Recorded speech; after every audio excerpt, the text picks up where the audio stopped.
성령으로 인침받은 렘넌트라는 말씀의 제목으로 우리 함께 말씀을 나누도록 하겠습니다.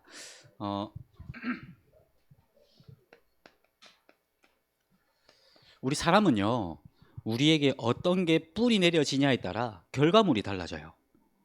그죠? 우리 주영이에게 축구라는 게 뿌리 내려지니까 주영이가 쉬는 날마다 뭐 해요? 쉬는 시간마다 축구를 하죠. 그런 결과들이 달라지는 것처럼 지금 우리에게 무엇이 뿌리 내려져 있는가, 그게 너무나 중요하고, 우리 렘넌트들은 앞으로 나에게 어떤 뿌리를 내리게 할 것인가에 대한 고민들이 계속해서 이어져야 돼요. 여러분들에게 어떤 뿌리가 계속해서 내려져야 되겠습니까? 첫 번째, 우리가 무엇을 따라가느냐에 따라 그것이 결정이 돼요. 무엇을 따라가야 되겠습니까? 여기 보면, 주보에 보면 첫 번째 두 가지 이유와 거듭난 우리 이렇게 되어져 있는데요. 이 두 가지를 합쳐서 어떻게 설명할 수가 있냐면, 결국에는 구원의 길을 여러분들이 알고 있으면 돼요. 우리가 무엇을 따라가야 되냐? 구원의 길인데요. 이 구원의 길을 다른 말로 하면 복음이에요. 복음이라는 말은, 혹시 복음에 대해서 알아요? 복음이 무슨 의미를 가진 단어인지? 단어 자체를 그냥 놓고 보자면, 복, 우리가 복 받는다 할 때 그 복, 음은 음성 음자, 소리 음자. 그러면 복된 소리라는 거예요. 복된 소식이라는 얘기예요. 근데 저에게는 복된 소식인데 우리 주영이에게 복되지 않으면 그건 복된 소식이 아니에요. 예를 들어 어떤 거냐? 내가 지금 배가 너무 고파요. 그러면 너무 빵이라도 하나 먹고 싶겠죠. 근데 우리 라윤이는 배가 너무 불러. 나는 빵이라도 하나가 있으면 너무나 좋을 것 같아서 그 빵이 너무 간절한데, 우리 라윤이는, 배가 부른 라윤이에게는 빵이 간절할까요? 그러면 빵은 복음이 될 수가 없어요. 예전에 주무님이 이제 마산에 있을 때 교회에 이렇게 있는데, 그 근처에 이제 노숙자분들이 되게 많으셨어요. 그래가지고 이렇게 교회에 이렇게 있으면 한 분씩 이렇게 찾아와요. 그래가지고 저한테 이제 막 이런저런 이야기를 하더니, 자기도 옛날에 어렸을 때 교회를 다녀봤다, 주일학교 출신이다, 이렇게 얘기를 해요. 무슨 의미인지는 알잖아요, 노숙자분께서 오셨다는 말이. 그래서 그러면 잠깐만 보자, 이렇게 해서 한 10분 정도 복음을 이렇게 쭉 전했어요. 그래서 지금 당신이 영접하면 하나님의 자녀가 된다, 이렇게 해서 이제 복음을 전하고 영접을 했어요. 그들이 막 울어요. 이제 저희 아버지뻘 되시는 남자분이셨는데 펑펑 울어요. 진짜 오열하고 눈물, 콧물 진짜 침까지 다 흐를 정도로 펑펑 울어요. 나는 진짜 복음을 모르고 살았고, 막 이렇게 쭉 얘기를 하더니, 그러면서 이제 본인의 상황과 사정에 대해서 이야기를 쭉 하더라고요. 그래서 제가 지금 막 이렇게 어렵게 지내고 있습니다, 이렇게 얘기하길래 제가 이제 던졌던 말이, 사장님, 저는 사장님 앞에 돈을 드릴 수 있는 사람이 아니라 이 귀중한 복음을 드리는 사람입니다 라고 이야기를 했더니, 진짜 거짓말같이 눈물이 딱 그쳐요. 그래서 자리를 딱 박차고 나가면서 하는 말이, 전사님, 배고픈 사람에게는 밥이 복음입니다, 이러고 딱 나가더라고요. 너무나 맞는 말이에요. 그죠? 너무나 밥이 궁한 사람에게는 밥이 복음이에요. 돈이 없는 사람에게는 돈이 복음이에요. 건강이 없는 사람에게는 건강이 너무나 필요한 복음이에요. 친구하고의 관계가 안 좋은 사람에게는 친구하고 관계가 원활하게 되어지는 것이 복음이에요. 가족 간의 관계가 안 좋은 사람들은 가족 간의 화합이 되어지고 이런 화목하게 되어지는 것이 복음이에요. 하지만 그 사람에게는 복음이 될지는 모르겠으나 우리 모든 사람에게는 그것이 복음이 되어질 수는 없어요. 여기 계시는 우리 많은 렘넌트 분들은 가족이 화목하시죠? 아멘이라도 해야 돼요. 아멘. 가족이 화목하시죠? 친구들하고의 관계 원활하시죠? 그리고 밥 먹는 거 막 이렇게 이틀 3일씩 굶어 본 적 없으시죠? 그럼 여러분들에게는 밥이 복음입니까? 아닌 거죠. 이 복음이라는 말은 그 말인 거예요. 구원의 길이라는 말은 그 말인 거예요. 공부를 못하는 친구에게는 공부가 복음이 되어질 수는 있어요. 근데 공부를 잘하는 여러분들에게는, 왜 엄마가 웃는데? 공부를 잘하는 여러분들에게는 공부가 복음이 될 수가 있을까요? 그런 개념이 아니라는 거예요. 모든 인간이 구원이 필요하다는 거예요. 그 얘기를 하는 거예요. 밥, 돈, 건강, 관계, 이런 부분들은 누구에게는 필요할 수는 있겠죠. 근데 또 다른 누군가에게는 필요하지 않은 부분이에요. 그것을 가지고 복음이라고 하지 않는다고요. 모든 사람에게, 우리 이 지구의 몇십억의 인구가 살고 있죠? 약 70억의 인구가 살고 있죠. 약 70억의 이 인구에게 모든 사람에게 필요한 그 복음인 거예요. 한 명도 제외하지 않고 모든 사람에게 필요한 그 복음인 거예요. 이 복음이 어떤 복음이냐? 태초에 하나님께서 우리 인간을 만드셨어요. 인간을 만드실 때 하나님의 형상대로 만드셨어요. 하나님의 형상대로 만들었다는 말은 무슨 말이냐면 하나님과 함께하기 위해 만드셨다는 거예요. 하나님과 함께하기로 만드셨는데 그 인간에게 사탄이라는 존재가 인간에게 다가와 죄를 범하게 만들고 하나님을 떠나게 만들었어요. 원래 인간은 하나님과 함께할 수 있는 이 길이 열려 있었어요. 그런데 사탄을 통해서 죄를 짓고 하나님을 떠남으로 인하여 하나님을 더 이상 만날 수 없게 되어진 거예요. 하나님 만나는 길이 끊어져 버리게 된 거예요. 그래서 이 이후에 태어나는 모든 인간은 사단, 마귀의 자녀가 되어져서 이 땅에 태어나게 되어진 거예요. 자, 우리 주영이가 목사님 자녀고 저는 불신자 가정에서 태어났죠. 그러면은 주영이하고 저하고의 시작점이 다를까요? 주영이는 목사님 자녀니까 마귀의 자녀에서 벗어났을까요? 저는 불신자 가정에서 태어났으니까 마귀의 자녀로 태어난 걸까요? 아니라는 거예요. 이 땅에 태어난 모든 인간은 장로님 집안이든 목사님 집안이든 뭐 권사님 집안이든 집사님 집안이든 상관없이 모든 사람은 이 땅에 태어나는 그 순간부터 마귀의 자녀로 태어나는 거예요. 이 마귀의 자녀로 태어나서 평생을 불행하게 살아가요. 불행하게 살아간다는 것은 어떤 말이냐? 우리가 질 수 없는 것을 향하여 뛰어나가요. 그 말은 무슨 말이냐? 여러분들 공부 열심히 하는 이유가 뭐예요? 좋은 대학 가려고 하고 그리고 나중에 좋은 사람 되려고 하고 높은 사람 되려고 하는 이유가 뭐예요? 행복하려고 하는 거잖아요. 그런데 지금 현재 여러분들이 원하는 그 위치에 가 있는 사람들을 한번 바라봐 보세요. 행복해 보여요? 겉으로는 행복해 보여요. 근데 그 속은 그럴까요? 속이 그렇다면 왜 서울시장님이 자살을 하는 상황이 벌어질까요? 그렇게 화려한 연예인이 왜 자살을 하는 걸까요? 그렇게 돈이 많으신 분들이 왜 자살을 하는 걸까요? 그죠? 그리고 이유를 알 수 없는 사건 사고들이 계속 일어나요. 얼마 전에 여기 도봉구에서 버스에서 불이 났어요. 얼마 안 지났어요. 일주일 정도도 안 됐어요. 도봉구 여기 앞에 도봉에 있는 저쪽에서 이제 버스에 불이 나가지고 뒷차까지 막 번져가 뒷차는 완전 승용차는 완전 불타버렸더라고요. 그게 뉴스로 떠요. 그리고 어저께 주목님 금요일 날 저녁에 이제 주목님의 어머니하고 행님이 이제 서울에 잠깐 오셨어요. 그래가지고 이제 어저께 같이 식사하고 제가 숙소를 이렇게 모셔다 드리는데 이 내리막길이 있었어요. 내리막길이 있는데 가드레일이라고 이렇게 차들이 이렇게 가면 이제 이건 이쪽 방향, 이건 이쪽 방향인데 가드레일이라는 건 여기를 침범하지 못하게 이렇게 벽처럼 세워놓은 거 있죠. 이렇게 돼 있는 이제 내리막길을 이렇게 가는 건데 차들이 여기서 계속 막히는 거예요. 이게 왜 막히지 이랬는데 이제 전 옆으로 가서 이렇게 보니까 가드레일이 있는데 여기서 오는 차가 이쪽을 쳐버린 거예요. 그래가지고 여기로 그냥 정상적으로 가던 차의 운전석 쪽을 쳐버렸더라고요. 근데 좀 세게 쳤어요. 이 가드레일이 완전 그냥 박살이 나고 날아갈 정도로. 이런 사건 사고들 물론 이 운전자의 실수일 수도 있겠죠. 근데 이유를 알 수 없게 계속해서 문제와 어려움을 당하는 사람들이 있어요. 그 불행 어디서부터 시작되는 거냐고요. 원래 하나님과 함께 있기로 만들어진 우리 인간이 하나님을 떠남으로 인해서 이유를 알 수 없는 어려움 속으로 들어가게 되어져 버렸어요. 그리고 끊임없이 공부하고 돈 벌고 그리고 노력하고 최선을 다하는데 끊임없이 허해져요. 인기를 얻으려고 명예를 얻으려고 권력을 얻으려고 끊임없이 달려가는데 허해져요. 노무현 전 대통령님 아시죠? 저희 경남 쪽의 분이셨는데 김해 진영이라는 분 그쪽 지역의 분이세요. 잘 하셨잖아요. 대통령 임기 생활을 잘 마치셔놓고 임기 끝나고 나서 어떻게 하셨어요? 그 진영에 오셔가지고 자살하셨잖아요. 네. 왜 그 최고 권력까지 올라가신 분은 자살까지는 하게 될까요? 끊임없이 세상에 있는 것을 쫓아가게 되어지는 것은 쥘 수 없는 것을 향하여 나아가는 것과 똑같은 거예요. 그러니 행복하려고 달려가는 건데 쥐고 보니 허상인 거예요. 달려가는 그 길도 고통이고 쥐고 보니 그것 또한 고통이었던 거예요. 여러분들이 잘 알아야 될 것이 하나님을 떠나 가게 되어지는 생각하게 되어지고 쥐게 되어지려는 그 모든 것들이 결국에는 불행한 것들이라는 거예요. 이 불행으로 내가 이 땅을 태어나서 살아가다가 불행 속에 있다가 고통 속에 있다가 죽어서 끝나면 상관이 없는데 죽어서 끝이 나냐는 거예요. 아니요.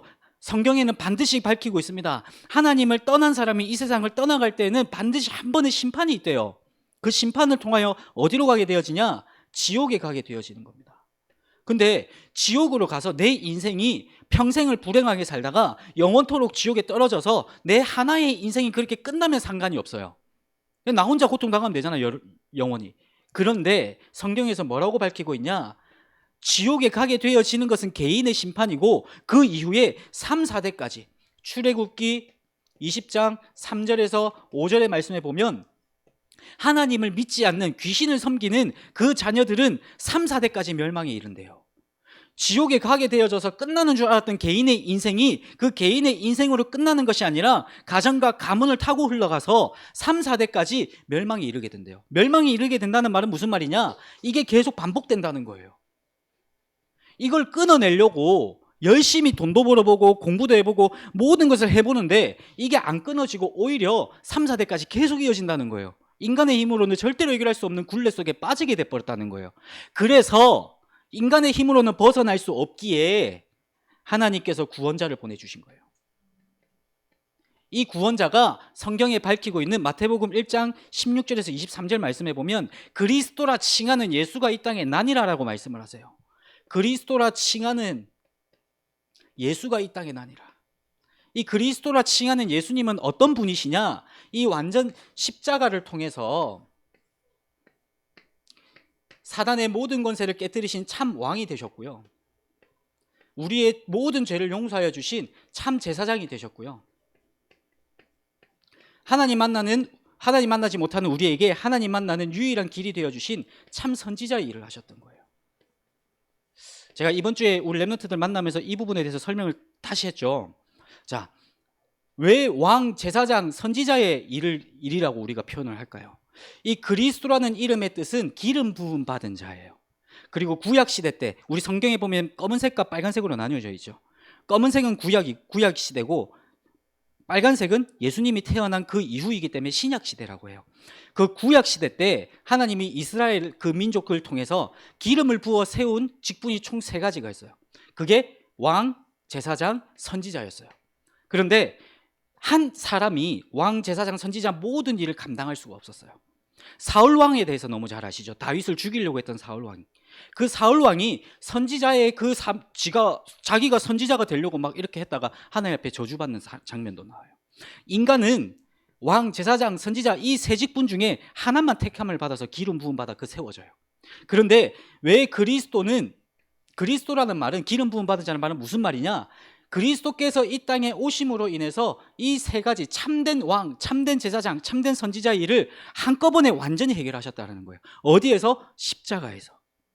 그 십자가에서 사단의 모든 권세를 깨뜨리신 참 왕으로, 그리고 우리의 모든 죄를 용서해 주신 참 제사장으로, 하나님 만나는 유일한 길을 열어주신 참 선지자의 이 일을 십자가에서 완성하시고 그 예수님을 영접하기만 하면, 이 그리스도를 내 마음속에 영접하기만 하면 우리는 그때부터 다시 하나님의 자녀, 하나님의 형상에 회복되어지는 하나님 자녀의 자리로 돌아가게 되어지는 거예요.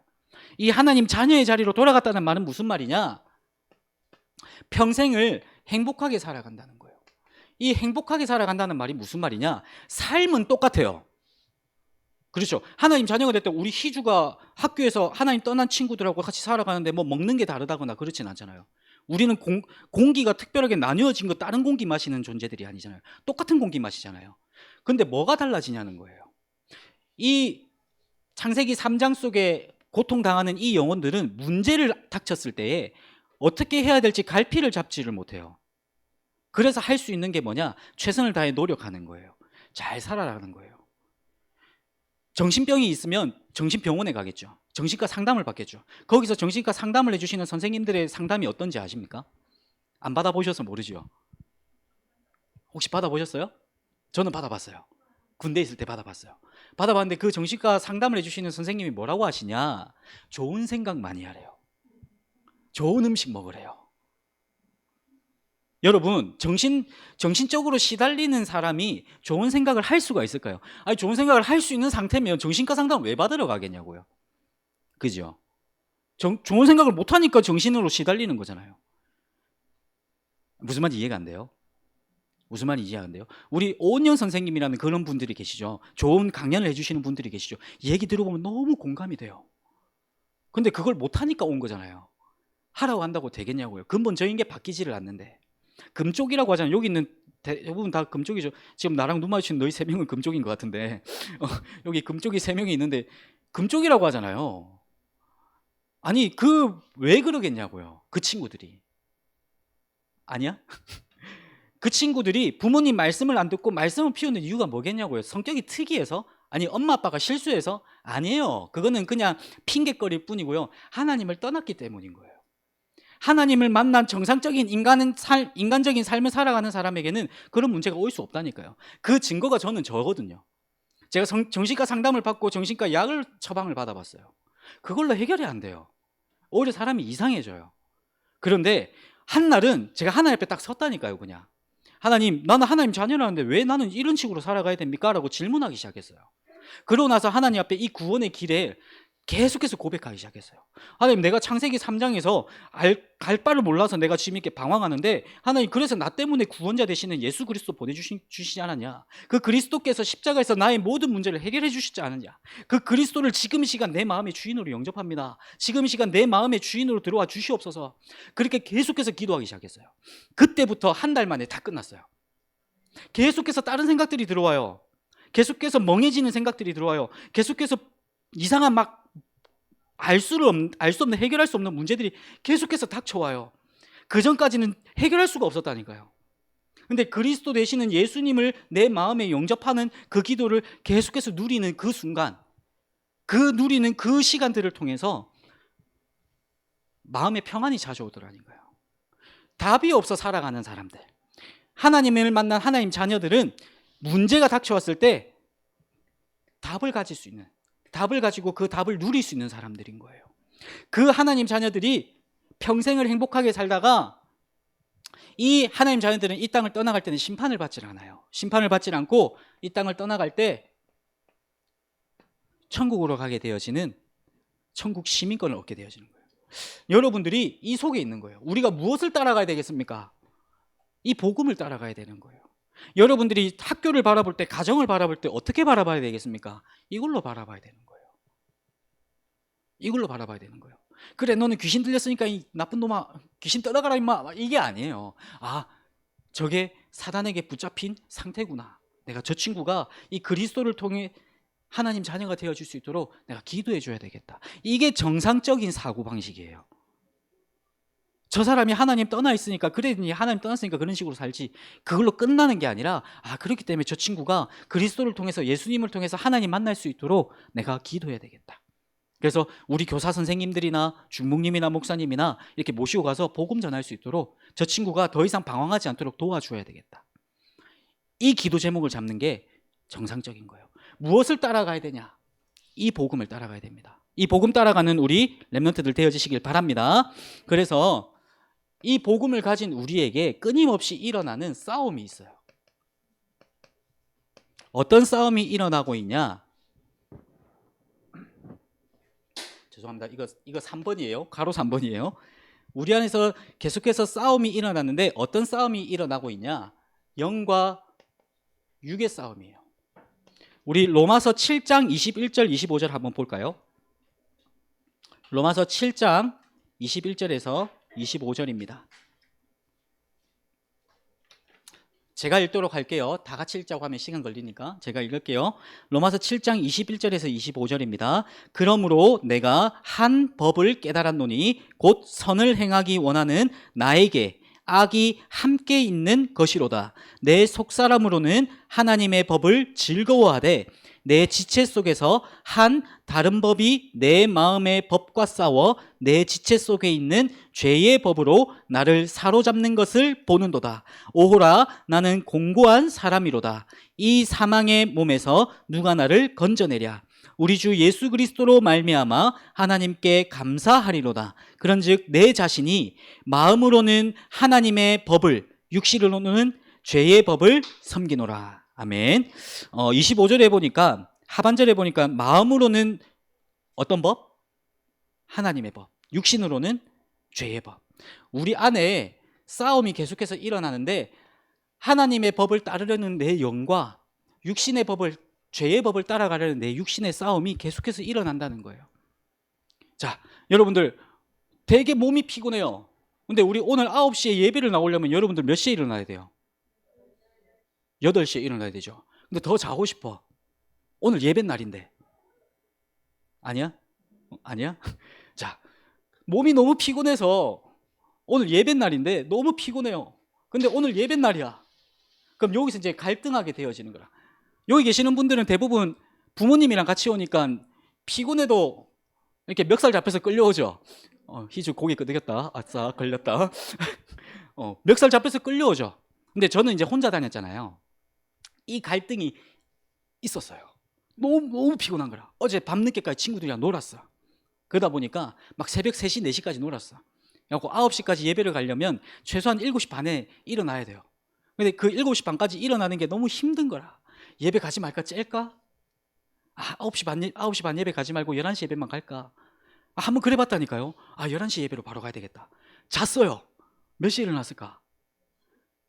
1시에 일어났어요.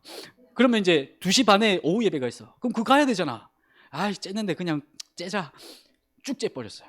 우리 마음에는 육신의 죄의 법과 하나님의 법이 계속해서 싸울 때가 많아요. 하나님의 법과 죄의 법을 두고 싸운다는 말은 제일 좋은 기준이 뭐냐면 예배예요. 여러분들 예배 올 때 여러분들의 생각이 어땠냐고. 그것만 먼저 보신다면 여러분들 안에 두 가지 싸움이 정확하게 분별이 될 거예요. 그러면 우리는 어떤 법을 따라가야 될까요? 하나님의 법을 따라가야 되겠죠. 옛날에 제가 예배가 너무 드리기 싫어서 그 담당 전사님한테 말씀을 드린 적이 있어요. 전사님, 나 지금 진짜 너무 마음이 너무 안 좋아서 예배를 못 드리겠어요. 전 나중에 다시 드리면 안 될까요? 이렇게 했더니 그 전사님이 저한테 중요한 말씀을 해주셨어요. 어떤 말씀을 해주셨냐면, 정현아, 지금 네가 오늘 이 예배를 통해서 가장 큰 은혜 받을 때인갑다. 그러니까 하나님이 지금 이 상황을 너에게 허락하시고 사단이 지금 너의 마음을 굉장히 공격을 많이 하는 것 같아.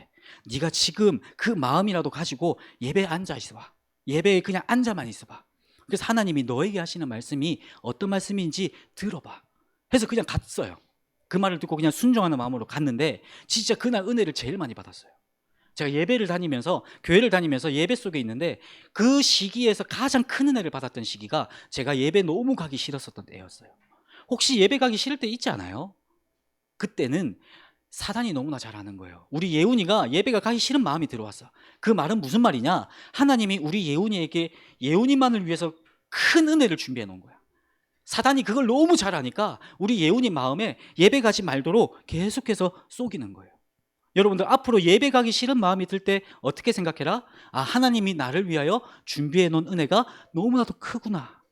그걸 생각하고 싫을 때마다 억지로라도 예배 자리에 앉아 있으세요. 그러실 수 있는 우리 렘넌트들 되어주시길 바랍니다. 그리고 두 번째, 그래서 무엇을 따라가느냐 했을 때 무엇을 따라가냐에 따라 우리의 인생의 열매가 맺혀요.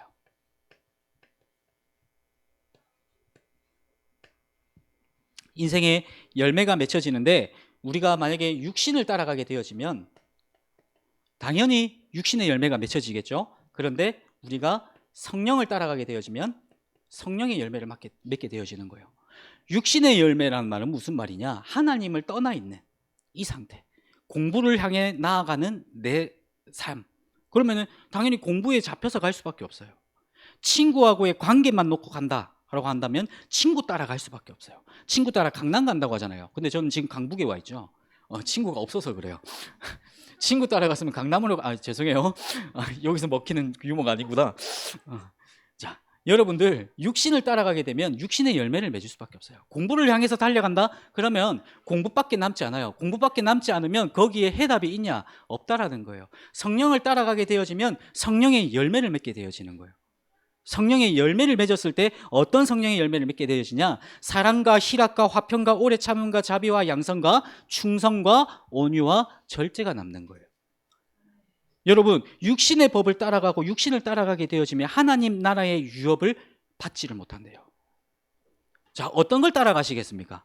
내가 좋아하는 공부를 따라가시겠습니까? 아니면 친구를 따라가시겠습니까? 그냥 가족을 따라가시겠습니까? 여러분들은 무엇을 따라가야 되겠습니까? 눈에 보이는 육신이겠습니까? 아니면 성령이겠습니까? 성령 따라가시는 우리 렘넌트들 되어주시길 바랍니다. 그래서 우리는 항상 가정을 통해서 당연, 필연, 절대를 발견해야 돼요. 당연, 필연, 절대를 발견하는데 하나님의 질서예요. 우리 말씀을 보면 에베소서 6장 1절에서 4절에 보면 하나님의 질서가 너무나 잘 나와 있어요. 이건 가정을 통해서 발견하셔야 돼요. 가정을 통한 하나님의 질서가 어떤 질서냐? 6장 1절에서 4절 말씀에 보면 우리 자녀들에게 말씀을 해요. 뭐라고 말씀하시냐면 너희 자녀들아 부모를 공경해라. 너희가 부모를 공경하게 되면 이 땅에서 장수하며 잘 살 거야 라고 말씀을 하세요. 여러분 부모님을 공경하고 계십니까? 저는 못할 때가 너무나 많아요. 못할 때가 너무 많아요. 자, 어저께도 지금 저희 어머니 와 계신다고 했잖아요. 이제 어머니랑 같이 식사하고 숙소를 보내드리고 저는 이제 최대한 늦게 일을 여기서 끝까지 마무리를 하고 최대한 늦게 가야 최대한 적게 만나니까 최대한 천천히 일을 하고 그리고 이제 가는 그 저의 마음 공경입니까? 아니면 무엇입니까? 이건 불효겠죠. 저희 어머니는 몰라요 이 사실에 대해서. 그래서 저는 우리 교회 이름도 얘기 안 해줬어요. 혹시나 찾아볼까 봐. 그래서 우리 교회 이름도 몰라요 지금. 아마 오늘 오게 되면 알게 될 텐데 여러분들 부모님을 공경하는 건 하나님이 만들어 놓은 질서래요. 그렇다면 우리 부모님들은요, 그 밑에 보면 뭐라고 되어 있냐? 부모들아 너희 자녀들을 노엽게 하지 말라. 혹시 부모님들이 여러분들 노엽게 한 적은 있나요? 노엽게 화나게 만든 적 있나요? 희지야 너무 크게 끄덕이지 마. 바람 흔들리니까. 우리 부모님들은 자녀들을 노엽게 하지 말라는 거예요. 이게 하나님이 만들어 놓은 질서라는 거예요. 부모님을 왜 공경해야 될까요? 나를 낳아주신 분이니까. 그것도 맞아요. 그런데 하나님이 이제 우리 부모님을 세워주셔서 여러분들을 이제 하나님 섬길 수 있는 그 뭐라고 해야 되죠? 틀을 만들게 하시는 거예요. 우리 부모님을 섬기듯이 하나님 섬기라고. 그럼 우리 부모님들은 자녀들을 보시면서 어떤 생각을 해야 되냐? 이 자녀들은 내 배 아파서 낳은 내 자식이지만 내 자식이 아니라 하나님이 나에게 잠시 동안 맡겨주신 렘넌트들이구나 라고 생각하실 수 있어야 돼요. 저희 집은 불신자 가정이어서 그럴 수가 없었어요. 그래서 저는 20살 되자마자 짐 싸들고 집을 나왔어요. 저는 하나님께 제 몸을 의탁하고 그때부터 이리저리 돌아다니면서 살아남았어요. 그래서 지금 여기까지 왔어요. 지금도 집을 떠나 있어요. 여러분 우리 부모님들은 자녀들은 하나님이 잠시 동안 맡겨준 존재들. 우리 렘넌트들, 우리 부모님은 하나님을 섬기듯이 섬기라고 하나님께서 눈에 보이게끔 만들어 놓으신 하나님인 거예요. 그렇다고 부모님을 완전히 이렇게 막 붙잡고 가지 마세요. 결국에는 부모님도 사람이에요. 여러분들이 바라봐야 될 존재는 하나님이에요. 하나님이 눈에 보이도록 섬길 수 있도록 이렇게 우리 부모님이라는 존재를 세워주신 것이지 하나님 말씀보다 부모님 말씀을 따라가라고 세우는 게 아니에요. 우리 부모님들이 자녀들을 바라볼 때는 저 자녀들은 하나님이 나에게 맡겨주신 존재다. 그것을 우리 말씀을 통해서 확인하시길 바라고, 그리고 복음의 은혜, 이 복음의 은혜는 필연적인 거예요. 이 필연적인데 우리들이 살아가다 보면 실수할 때도 있어요. 그죠? 그럼 그 실수에 대해서 우리 개인으로는 지난주에 말씀을 하셨죠. 스스로 인정하라고, 잘못했다 말하라고. 그럼 인정을 하게 되어지면 여러분들은 유치하게 그래 네가 잘못했지, 그래 네 잘못했으니까 내가 지금 네한테 이렇게 화내는 건 당연한 거야 라고 꽁해 있지 마시고, 이 실수를 했을 때에 그 마음을 용서해주고, 용서가 안 되면 그냥 무조건 수용해주고, 수용이 안 되면 마음으로 안 받아들여지면 그냥 초월해야 돼요. 초월한다는 말은 무슨 말이냐? 초월이 되어져서 초월을 하는 것도 있어요. 그런데 진짜 초월한다는 말은, 잘 안 될 때 초월한다는 말은 무슨 말이냐면 못 본 척하는 거예요. 아, 우리 예훈이가 오늘 부모님한테 이렇게 막 마음을 아프게 했구나, 못 본 척하는 거예요. 괜히 너 오늘 부모님한테 그러면 돼 안 돼? 이렇게 해버리는 순간 우리 예훈이의 영혼은 죽어버리는 거예요. 혹시나 옆에 있는 친구들이 혹시나 내 마음을 어지럽게 했다, 내 마음을 아프게 했다라고 한다면 용서가 되고 수용이 되면 감사하죠. 안 되면 못 본 척 하세요. 아, 그럴 수도 있지 이러고 그냥 넘어가세요. 그래서 여러분들의 입술에는 뭐가 계속 맺혀 있어야 되냐? 괜찮다, 그럴 수 있다, 문제 아니다. 이게 갠그문 계속 그게 여러분들 입술에 맺혀 있어야 돼요. 그래야 여러분들이 걸려 넘어지지 않아요. 그리고 하나님의 절대 계획, 이 절대 계획을 발견할 수 있는 눈이 뜨여질 수 있도록 여러분들은 계속해서 기도해야 되는데, 이 하나님의 절대 계획이 발견되어지려면 여러분들, 나도 모르게 쌓여있는 나의 상처가 있다니까요. 이거 내가 알 수가 없어요. 사춘기가 오는 이유가 뭘까요? 이게 사람이 나이가 이렇게 청소년기가 점점 다가올수록 이게 질풍노도의 시기라고 하면서 이게 막 감정이 요동치는 순간이 와요. 예민해지는 거죠. 예민해질 때 뭐가 튀어나오냐? 갑자기 없던 게 생기는 게 아니라니까요. 없던 게 생기는 게 아니라 그 속에 감추어져 있던 상처들이 그 예민함을 타고 폭발하는 거예요. 그게 사춘기잖아요. 여러분들이 이제 점점 사춘기가 다가왔죠. 우리 여기 뒤에 계시는 우리 큰언니 3명은 사춘기 와 있죠. 아마 엄마하고 아빠하고 되게 많이 싸울 수도 있어요. 그 상처들이 터져서 나오는 거예요. 어떤 상처냐라는 것도 너무나 중요하지만 아직까지 그게 잘 발견되진 않을 거예요. 상처 때문에 터져 나오는 그 부분을 정확하게 보고 이 상처에 우리 구원의 길을 한번 적용시켜 보세요. 그래서 그 상처를 계속 내려놔야 돼요. 그래야만이 하나님의 절대 계획이 보여요. 그리고 항상 그리스도의 눈으로 바라봐야 돼요. 우리나라 사람들의 특징이 그런 것 같아요. 나한테는 되게 간대해요. 근데 옆 사람한테는 되게 엄격해요. 나는 그럴 수 있다, 괜찮아, 문제 아니야 해놓고 니는 왜 그러노? 막 이렇게 나온다니까요. 니 그거 문제 아이가? 막 이렇게 나온다니까요. 나한테 관대하다면 상대방에게도 관대할 수 있어야 돼요. 그러려면 그리스도의 눈으로 볼 수 있어야 돼요. 아시겠죠? 그래서 이것을 가지고 우리 좀 짧게 본론으로 넘어가겠습니다. 어쨌든 이 본론 1번에 성령으로 인침받은 렘넌트잖아요. 이 7가지 성경 구절이 있습니다. 이거는 우리 교사님들이 공과 시간에 한번 같이 봐보시고 중요하다고 생각되는 거, 이사야서 43장 1절에서 2절 말씀 제가 한번 읽어보겠습니다. 이사야서 43장 1절에서 2절 말씀 뭐라고 기록되어져 있냐? 야곱아, 너를 창조하신 여호와께서 지금 말씀하시느니라. 이스라엘아, 너를 지으신 이가 말씀하시느니라. 너는 두려워하지 말라. 내가 너를 구속하였고, 구속이란 말은 구원입니다. 내가 너를 지명하여 불렀나니 너는 내 것이라. 내가 물 가운데로 지날 때에 내가 너와 함께 할 것이라. 강을 건널 때에 물이 너를 침몰하지 못할 것이며 내가 불 가운데로 지날 때에 타지도 아니할 것이요 불꽃이 너를 사르지도 못하리니. 이게 지금 우리가 성령으로 인침받은 증거예요. 하나님이 1절에서 말씀하시죠. 내가 너를 지명하여 불러나니 너는 내 것이라. 이렇게 인침을 딱 줬어요. 인침이라는 말은 도장을 찍다, 영어로 하면 마크라고 하는데 도장을 찍는 거예요. 하나님 자녀라고 도장을 딱 찍어 놓은 거예요. 그 도장을 찍은 우리가 어디로 가든지 하나님이 함께 하시면서 지켜주겠다는 거예요. 그러니 우리는 성령 따라가면 돼요. 다른 거 따라가는 게 아니라 성령 따라가면 물 가운데서도 그 물이 우리를 덮치지 못하게 하실 거예요. 불 가운데 들어가더라도 불이 우리를 해하지 못하게 하실 거예요. 그게 성령으로 인침받은 우리들인 거예요. 여러분, 성령으로 인침받은 렘넌트들, 지금 이 시간 그 성령으로 인침받은 것에 감사하며 성령 인도 받으시는 우리 렘넌트들 되어지시길 바라요. 그러면서 꼭 이 말씀은 꼭 기억하시고,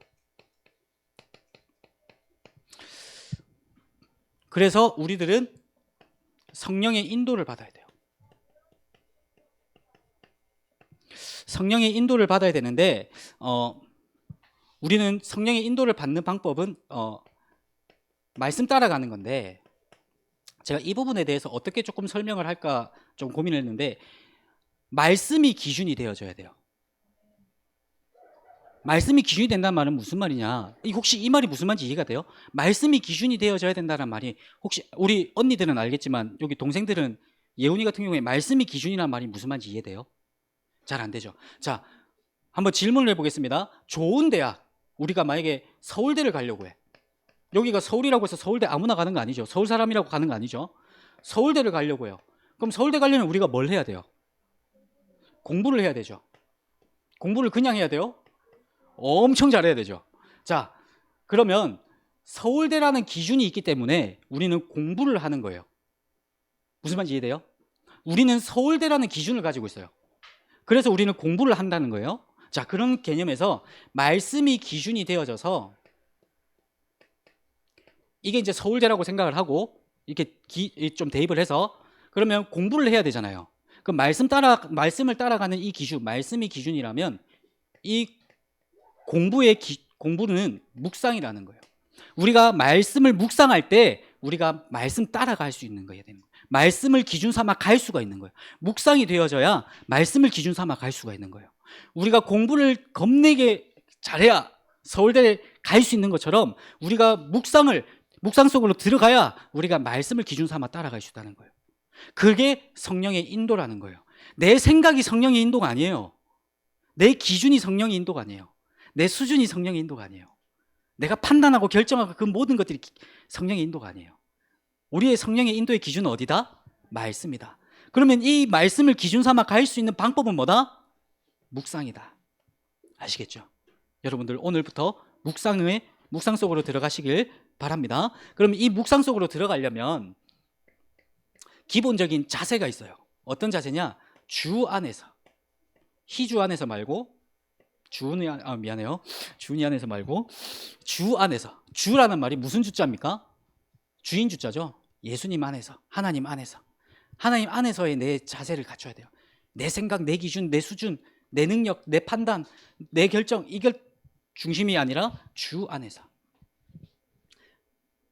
그래서 이 속에 있다 보면 이 묵상을 가지고 말씀을 따라가다 보면 하나님이 주신 나의 것, 그리고 나의 현장과 응답이 보여요. 이 부분은 보여지게 되어질 거예요. 그러니까 여러분들은 뭐 하면 된다? 묵상 속으로 들어가서 말씀을 기준 삼아 말씀을 따라가면 돼요. 그럼 이번 주에 여러분들이 붙잡고 가야 되는 말씀이 무엇입니까? 여러분은 어떤 렘넌트라고요? 여러분은 어떤 렘넌트? 성령으로 인침받은 렘넌트. 성령으로 인침받았다는 말이 무슨 말이라고요? 하나님을 떠나서 죽을 수밖에 없었던 우리를 위하여 구원자 되시는 예수 그리스도를 보내주시고 그리스도께서 십자가에서 모든 문제를 해결하시고 이 그리스도를 내 마음에 영접할 때 하나님의 자녀가 되어졌다라는 이 사실이 우리에게 딱 찍혀있다. 그 사실인 거예요. 이게 여러분들의 정체성이라고 해요. 정체성이 무슨 말이냐? 내 정체를 놓고 얘기하는 거예요. 여러분들의 정체가 뭐냐? 하나님 자녀예요. 이걸 딱 여러분들 기억을 하시는 거예요. 이번 한 주간 성령으로 인침받은 렘넌트라는 말씀을 딱 붙잡고 나는 그리스도로 인침받은, 성령으로 인침받은 하나님 자녀야. 그러니까 어떤 문제가 와도 괜찮아. 그럴 수 있어. 문제 아니야. 이 눈을 가지는 우리 렘넌트들 되어주시길 바랍니다. 그래서 미션입니다.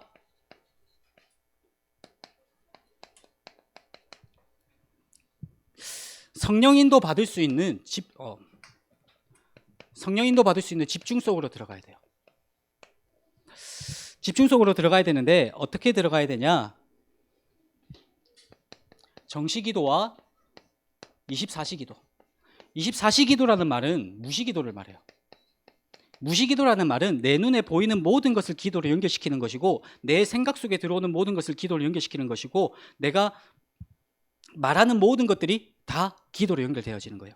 그래서 이 무시기도 속으로 들어가시면서 강단을 끊임없이 확인하고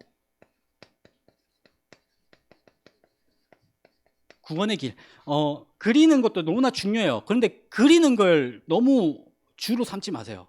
십자가 그리는 거 그냥 십자가는 그리면 돼요. 근데 그것보다 그 안에 담겨있는 구절들 한번 읽어보세요. 제가 지금 일주일 동안 여러분들 만나면서 계속해서 구절들에 대해서 전달했죠. 그리고 구절들을 읽어보게 시켰죠. 그것부터 하세요. 그리는 건 거기에 맞춰서 그릴 수 있어요. 그러니까 구절에 대한 그 내용들이 여러분들 마음속에 있어야 돼요. 그냥 십자가 그리는 건 바로 그릴 수 있으니까요. 그거는 훈련 많이 했잖아요. 그러니까 구절 그 내용에 대해서 한번 잘 보세요. 묵상도 해보시고. 그래서 각자에 맞게끔 지금 제가 미션을 드리고 있어요. 우리 어떤 렘넌트는 끊어서 몇 구절만 뭐 요일 따라 이렇게 준 사람도 있고요. 매일 하도록 한 사람도 있고요. 아니면 그냥 이렇게 일주일에 한 번 하게끔도 이렇게 한 사람도 있고요. 다 달라요. 서로의 미션에 대해서는 궁금해하지 마세요. 괜히 저한테 와서 또 바꿔달라 이렇게 얘기할 거니까 서로의 미션에 대해서는 궁금하지 마시고 그냥 나에게 주어진 미션에 대해서 한번 그 인도를 한번 잘 받아보세요. 그러면서 마지막 이 네 번째는 포럼이에요. 이 부모님과의 포럼도 너무 중요해요. 가족들 간의 포럼이 너무나 중요한데 또 조심스러워요. 포럼 잘못하면 니 그게 포럼이가 막 이래 버릴 수도 있거든요. 포럼하실 때 가족 간에 포럼하실 때 딱 진짜 주신 말씀만 갖고 포럼하시고 상대방을 인정해 줘야 돼요. 아 저럴 수도 있구나. 아니 네가 그렇게 늦게 일어나니까 학교 늦게 가지. 너무나 당연한 이야기여가지고 갈군다니까요. 그거는 포럼이 아니라 갈굼으로 넘어가요. 그러니까 갈구지 마시고 우리가 서로가 서로를 갈구는 것이 아니라 진짜 포럼할 수 있는 이 집중으로 좀 가야 돼요. 그래서 내 자녀가 하는 포럼에 내가 은혜 받을 수 있도록 우리 부모님의 포럼에 내가 은혜 받을 수 있고 내 친구가 하는 포럼에 내가 은혜 받을 수 있는 그 포럼이 되어지시길 바라고 그러면서 삼오늘과 삼오늘 속으로 이제 들어가야 되겠고요. 우리 계속해서 가정 캠프 하고 있습니다. 혹시나 명단이 추가가 되거나 명단을 아직 안 넘기셨다면 명단을 우리 선생님 통해서 계속해서 넘겨주시길 바랍니다. 자, 오늘 성령으로 인침받은 렘넌트입니다. 우리 렘넌트들은 어떤 현장에 가든 성령으로 인침받은 렘넌트들입니다. 우리는 하나님의 자녀입니다. 그렇기 때문에 어떤 문제가 와도 괜찮습니다. 여러분들은 하나님 자녀니까요. 어떠한 상황 속에서도 괜찮습니다. 하나님이 여러분들과 함께 하시니까요. 그러니 나와 함께 하시는 하나님과 동행하는 임마누엘의 축복을 마음껏 누리시는 이번 한 주간 되어지시길 바랍니다. 기도하겠습니다. 감사합니다. 하나님, 주는 그리스도시요 살아계신 하나님의 아들이십니다. 성령으로 인침받은 렘넌트의 말씀을 주신 하나님 너무나 감사를 드립니다. 하나님, 창세기 3장에 있었던 저를 위하여 그리스도를 보내어 주셔서 성령으로 인침받은 하나님 자녀로 삼아 주셨사오니 하나님의 그 은혜에 너무나 감사를 드리며 내가 어떤 상황 속에 있든지 하나님 자녀로서의 그 정체성을 놓치지 않는 우리 모든 렘넌트들 되어줄 수 있도록 은혜 내려 주시옵소서. 예수님의 이름으로 기도합니다. 아멘.